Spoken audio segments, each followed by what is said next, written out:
Hey, what's up everyone? Morey Croson here, and recently I've been getting a lot of people reaching out to me that want to talk about coverages, so today I'm going to be breaking down the Clemson and Alabama National Championship. We're going to start the video right now.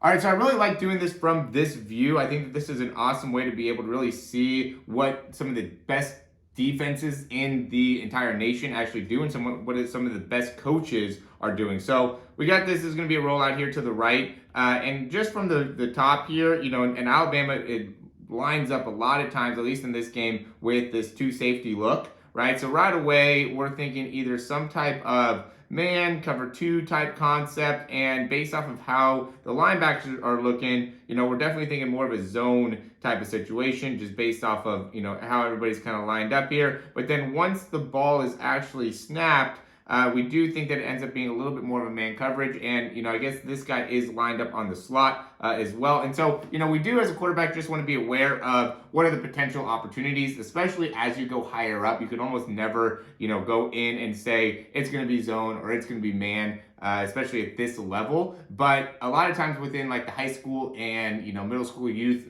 conferences, you can go up and with a lot more detail and understanding, you could see if a team is going to be in more of a zone look or a man look, like 90% of the time or something like that. I would say, like Nick Saban is one of the best defensive minds in the entire nation. And so he's going to really create a opportunity or an environment where he wants to confuse the quarterback and make it so you don't really know exactly what it is that's going on. But you can see once they get off the ball, I'm pretty certain that it's man here. You can see what the safeties end up doing. It ends up being like a two-man type situation, and they run that 3-4, so it really makes it difficult as a quarterback for you to know exactly where that fourth guy is going to be coming from. And you can see here that it ended up being that outside linebacker there, and ended up putting a good amount of pressure on him out of the get-go, ended up having to make a run for it and make a play.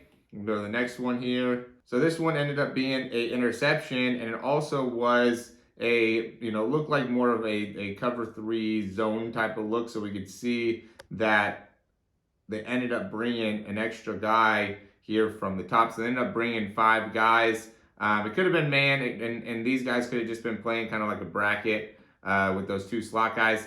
But we have one guy up over top, and yeah, it looks like it's probably more of a man coverage look here, and ended up getting some pressure on. So they brought 5 defensive linemen, were able to get pressure, led to an interception. So really, I just want to give you guys the experience of being able to see what some of these top colleges do, right? So now we're going to go in, this is going to be a run play. I'm going to quickly interrupt this video just to say if you like the information, go ahead and click that thumbs up, subscribe down below, and we'll hop right back into it. And so this is something that looks like it's going to be more of a man look as well. So you can see how, it's empty, and with that empty, there's only one guy in the box. This guy's kind of creeping in a little bit, but still, 2 safeties. We're thinking more cover 2 man in this situation, even though the guys are looking more inwards. But then once we actually start to play, now it looks like it's going to be probably more of a cover 2 look, right? So when they actually lined up, probably thought more of a man type situation. And here, they could have definitely, with 6 linemen, could have audibled into some type of run play,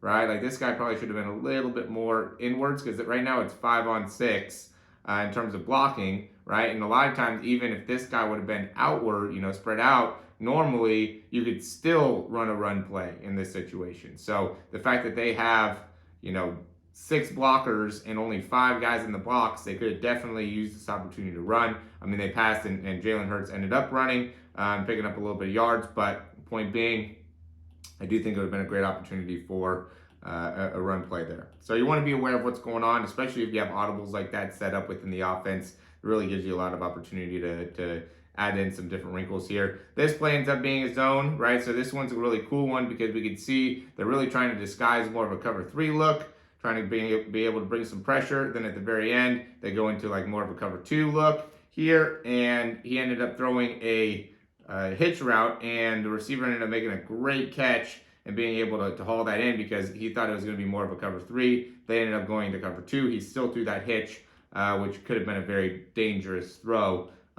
If that corner would have been able to make a little better play on the actual ball. It just shows how good the receivers are. This year, that the receivers that Alabama had were crazy. They still had Calvin Ridley, and then they had obviously like Jerry Jeudy and Devontae Smith. So they had a lot of really good guys at this time at Alabama.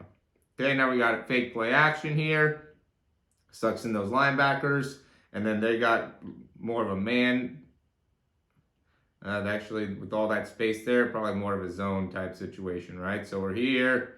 They fake that underneath. Now the guy's got to get back to the zone. So they're in cover 3 here. So that linebacker has to come underneath. And then that corner, ended up being in a tough situation. It's hard to tell for sure if that ended up being man or if it ended up being zone based off the camera angle. But that corner definitely ended up being in a tough situation based off what they did and how they were able to get the corners to be able to come down on the play there, or wasn't able to really have much space to be able to work with, right? Usually when you're in more of a man coverage, you're inside to be able to prevent that slant. We don't know where it exactly lined up or what ended up happening just because of the angle, but definitely looked like that ended up being a tough position there. So, just wanted to be able to give you guys a little bit of a breakdown of some of the top coverages and how they end up doing it. We could go back real quick to that Alabama stuff. They end up showing a lot of 2 safety looks, and if you can get this view, I always recommend quarterbacks looking at that end zone view, that back view, just because it gives you a better idea of what you're going to look at as a quarterback, right? This is going to be more similar to what you're going to be seeing